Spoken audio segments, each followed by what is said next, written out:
Night at the museum. कहानी की शुरुआत में हमें लैरी नाम के एक आदमी को दिखाया जाता है जो अपनी जिंदगी में हर जगह असफल है। आज वो अपने बेटे के स्कूल में करियर डे भी मिस कर चुका है, इसीलिए वो अपनी एक्स वाइफ के घर जाता है। दरअसल उसका और उसकी वाइफ का डाइवोर्स हो चुका है। यहाँ पर वो अपनी एक्स वाइफ के बॉयफ्रेंड से मिलता है जिसका नाम डॉन है, जो कि एक इम्प्रेसिव पर्सनैलिटी का मालिक होता है। वो देखता है कि उसका बेटा उसकी तरह नहीं बल्कि डॉन की तरह बनना चाहता है। इस बात से लैरी को बहुत दुख होता है क्योंकि वो अपनी पर्सनल और प्रोफेशनल दोनों लाइफ में पूरी तरह से हार चुका है। पर लैरी किसी तरह से म्यूजियम ऑफ नेशनल हिस्ट्री में नाइट गार्ड की जॉब को हासिल कर लेता है। क्योंकि उसके पास करने के लिए कुछ भी नहीं है तो फिलहाल के लिए उसे ये जॉब भी अच्छा लगता है। यहाँ म्यूजियम का बिजनेस बहुत ज्यादा डाउन होता है, इसीलिए ये डिसाइड किया गया होता है कि जो पिछले 3 ओल्ड गार्ड हैं उन तीनों को नौकरी से निकाल दिया जाएगा और अब सिर्फ यहाँ पर लैरी ही जॉब करेगा। लैरी उन तीनों गार्ड से मिलता है जो उसे म्यूजियम की कीज देते हैं, साथ ही एक इंस्ट्रक्शनल मैनुअल भी। वो लैरी को कहते हैं कि रात को कुछ लाइट्स ऑन ही रहने देना और किसी को भी यहाँ से बाहर मत जाने देना। लैरी को उनकी बात समझ में नहीं आती और वो तीनों के तीनों गार्ड्स यहाँ से निकल जाते हैं और अब इस पूरे म्यूजियम में लैरी अकेला है। आज रात उसकी फर्स्ट ड्यूटी है। जब लैरी रिसेप्शन पर बैठा होता है तभी उसे अजीब सी आवाज सुनाई देती है और जब वो अंदर जाकर देखता है तो उस जगह पर जहाँ पर डायनासोर का स्केलेटन था वो जगह खाली होती है। लैरी देखकर पूरी तरह से हैरान हो जाता है। वो घबराता हुआ धीरे धीरे आगे बढ़ता है और अगले पल उसके सामने वो डायनासोर जिसका स्केलेटन गायब हुआ था पूरा का पूरा खड़ा होता है। वो लैरी के पीछे भागने लगता है। लैरी भी उससे भागता है पर लैरी को एहसास हो जाता है कि वो डायनासोर उसे मारना नहीं चाहता बल्कि उसके साथ खेलना चाहता है। लैरी समझ जाता है कि यहाँ पर कुछ न कुछ गड़बड़ है। उन तीनों बूढ़े गार्ड्स ने जो उसे मैनुअल दिया था वो उसे पढ़ना शुरू कर देता है जिसमें लिखा होता है कि अफ्रीकन मैमल्स को लॉक्ड रहने देना है, उन्हें किसी भी हालत में बाहर नहीं आने देना।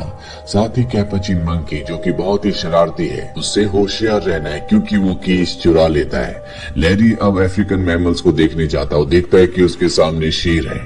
वो भागकर दरवाजा बंद करने जाता है लेकिन तभी उसे एहसास होता है कि उसकी कीज उसके पास नहीं है। दरअसल वो उस मंकी ने चुरा ली होती है। लैरी जब उससे कीज मांगता है तो मंकी उसका मजाक उड़ाता है। फिलहाल के लिए मंकी उसे कीज दे देता है। लैरी दरवाजा लॉक करके यहाँ से आगे बढ़ता है जहाँ पर वो देखता है कि म्यूजियम की और भी बहुत सारी चीजें जिंदा हो चुकी हैं और इन्हीं में होती है ओल्ड वेस्ट, एंशिएंट रोम और एंशिएंट माया सभ्यता के लोग भी। दरअसल छोटे छोटे मिनिएचर्स होते हैं जिनके लीडर्स आपस में हमेशा लड़ते रहते हैं। यहाँ पर माया सभ्यता का जो लीडर होता है वो बहुत ज्यादा वायलेंट होता है। सब उससे जान बचाकर भाग रहे होते हैं। यहाँ ग्लास के अंदर एक लेडी भी होती है जो कि नेटिव अमेरिकन लेडी थी। दरअसल यहाँ म्यूजियम के अंदर वो सब चीजें जिनके बारे में इंसानों ने सिर्फ सुना था अब रात को वो जिंदा हो चुकी है। लैरी सब देखकर हैरान और परेशान होता है। तभी उस पर ओल्ड वेस्ट और एंशिएंट रोम की सेनाएं हमला कर देती है। इससे पहले कि वो लैरी को नुकसान पहुंचाते यहाँ पर एक आदमी घोड़े पर आता है और लैरी को अपने साथ बचाकर ले जाता है और ये होते हैं रोजवेल्ट जो कि अमेरिका के 26th प्रेसिडेंट थे। वो लैरी को बताते हैं कि 1952 में यहाँ पर एक इजिप्शियन फेरो की मम्मी को लाया गया था जिसके साथ एक मैजिकल टैबलेट भी थी। उस टैबलेट की पावर से हर रात को म्यूजियम की हर बेजान चीज जिंदा हो जाती है। पर ऐसा तब तक होता है जब तक सूरज ना निकले। सूरज निकलने के बाद सब चीज पहले जैसी हो जाती है। अगर कोई भी यहाँ से बाहर चला गया तो सूरज निकलने के साथ वो धूल में मिल जाएगा, यानी कि वो बेशकीमती चीज जिसे इस म्यूजियम में रखा गया है वो पूरी तरह से नष्ट हो जाएगी। प्रेसिडेंट रूजवेल्ट लैरी से कहते हैं कि म्यूजियम में जितनी भी तबाही मची है तुम्हें उस सब को ठीक करना होगा। लैरी को एहसास होता है कि ग्लास के अंदर जो लेडी बंद है रूजवेल्ट उसे पसंद करते हैं। अब यहाँ पर वो 3 बूढ़े गार्ड भी आ जाते हैं जो पहले यहाँ पर जॉब किया करते थे। लैरी उनसे गुस्से में कहता है कि तुमने मुझे बताया क्यों नहीं कि यहाँ पर रात को हर एक चीज जिंदा हो जाती है। मैं इस म्यूजियम में एक पल भी नहीं रुकूंगा, मैं इस जॉब को नहीं करूंगा। और वो गुस्से से म्यूजियम से बाहर निकल जाता है। तभी वो देखता है कि वहाँ पर उसकी एक्स वाइफ का बॉयफ्रेंड डॉन और उसका बेटा है जो लैरी को उसकी न्यू जॉब के लिए कॉन्ग्रेचुलेट करते हैं। लैरी का बेटा लैरी को स्कूल में होने वाले करियर डे के लिए एक बार फिर से इनवाइट करता है। लैरी ये सुनने के बाद अपनी जॉब को दोबारा से कंटिन्यू करने का फैसला कर लेता है, क्योंकि वो चाहता है कि वो अपने बेटे का रोल मॉडल बने। वो अपने बेटे की नजरों में एक नाकारा इंसान नहीं बनना चाहता। अब जो पुराना गार्ड होता है वो लैरी को बताता है कि तुम्हें म्यूजियम के बारे में सब कुछ रिसर्च करना होगा ताकि तुम उन सब को हैंडल कर सको।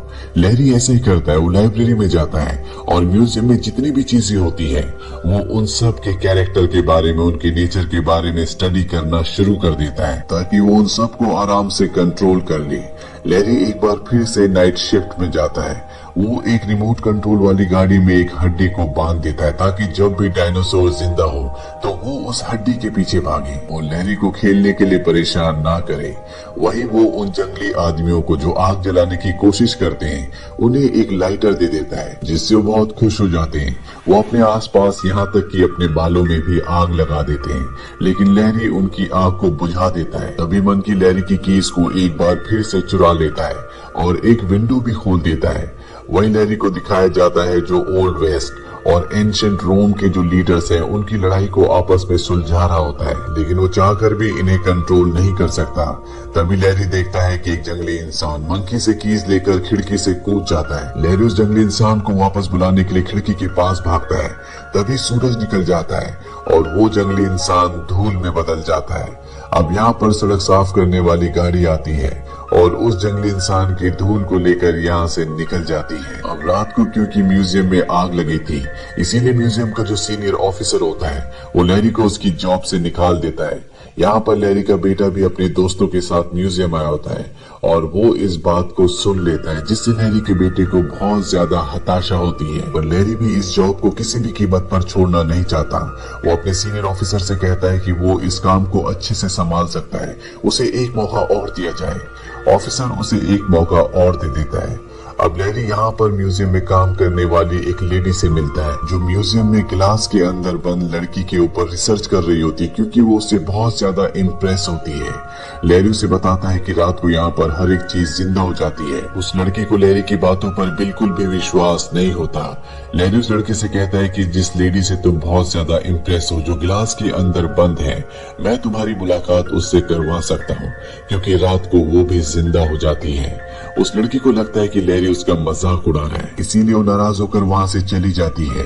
लैरी को पता है कि उसका बेटा उससे नाराज है, इसीलिए वो अपनी एक्स वाइफ के घर अपने बेटे से मिलने जाता है। तो लैरी की एक्स वाइफ कहती है कि तुम अपने बेटे से ना ही मिलो तो अच्छा है, तुम्हारी वजह से उसे बहुत ज्यादा डिसअपॉइंटमेंट फेस करनी पड़ती है और अब मैं नहीं चाहती कि हमारा बेटा हर्ट हो।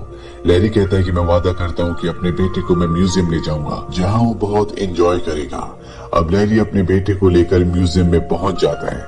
लैरी ने अपने बेटे को बताया होता है कि 12 बजे यहाँ की हर एक चीज जिंदा हो जाती है, पर जब 12 बजते हैं तो वहाँ पर कुछ भी जिंदा नहीं होता, जिससे लैरी को अपने बेटे के सामने एक बार फिर से शर्मिंदा होना पड़ता है।